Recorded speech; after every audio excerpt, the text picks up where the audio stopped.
Бүгін міне Ханчжоу қаласынан Қытай елінен Пара Азия ойындарынан дзюдошыларымыз оралып жатыр. Дзюдошыларымыз өте үлкен жетістікке жетті.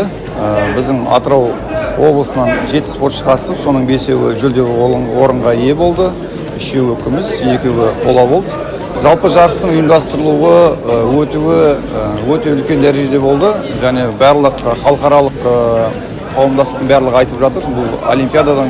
Бұл олимпиададан да жоғары дәрежеде өтіп жатыр деп. Енді өздеріңіз білесіздер, бұл төртжылдықтың басты бәсекелердің бірі Паралимпиада ойындарынан кейінгі бұл Азия ойындары болып есептеледі. Сондықтан да бұл Атырау облысы үшін үлкен жетістік деп ойлаймын.